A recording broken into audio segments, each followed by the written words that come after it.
યાદવ હાલ મુખ્યમંત્રીની સીટ પોતાના નામે કરવા માટે તમામ પ્રયાસો કરી રહ્યો છે। જ્યારે અખિલેશને સીએમની ખુરશીની દીવાનગી છે, ત્યારે બીજી તરફ મુલાયમસિંહના બીજા દીકરા અને અખિલેશના નાના ભાઈ પ્રતિક યાદવની દીવાનગી લિંબોર્ગિની માટેની છે। 10 વર્ષ પહેલા જોયેલા સ્વપ્નને પ્રતિકે સાકાર કરી દીધો છે। જ્યારે પિતા પુત્ર પાર્ટી ચિહ્ન સાયકલ માટે જંગ લડી રહ્યા છે, તે સમયે પ્રતિક યાદવે 5.28 કરોડની લિંબોર્ગિની કાર ખરીદી અને હાલ પ્રતિકની આ બ્લુ રંગની કાર લખનૌના રસ્તા પર ધૂમ મચાવી રહી છે। પ્રતિક યાદવે આ કાર અંગે વાત કરતા જણાવ્યું કે તે જ્યારે વિદેશમાં ભણવા માટે ગયો હતો તે સમયે તેમણે આ કાર લેવાનું સ્વપ્ન જોયું હતું અને 10 વર્ષ પહેલા જોયેલા સ્વપ્નને તેમણે સાકાર કર્યું હતું। તો આ સાથે જ તેમણે એમ પણ જણાવ્યું કે તેમણે જ્યારે કાર ખરીદવાની વાત અપર્ણા યાદવને કરી તો તેમણે તેમના પર કોઈ આપત્તિ ન હોવાનું જણાવ્યું હતું।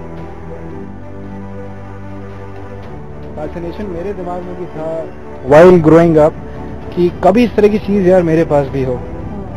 और जब मैं गया लीड्स, मैं लंदन में था और ऑक्सफोर्ड स्ट्रीट पे मैंने पहली बार लैम्बोर्गिनी की एक गलाडो गाड़ी आती थी, सेम कंपनी की, दूसरा मॉडल।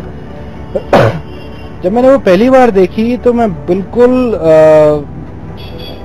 मतलब बिल्कुल ऑ स्ट्रक जिसको कह सकते हैं, बिल्कुल इतना खुश हुआ। और मैंने उस समय तय किया कि मैं बिजनेस अपना इतना बढ़ाऊंगा, इतना सक्सेसफुल होऊंगा कि इसको एक दिन इसको हासिल जरूर करूंगा, इस गोल को अकम्प्लिश जरूर करूंगा। तो ये 10 साल तकरीबन होने वाले हैं, अगले साल 10 साल हो जाएंगे। और मैंने मेहनत करी है, मैंने बिजनेस बढ़ाया है। उत्तर प्रदेश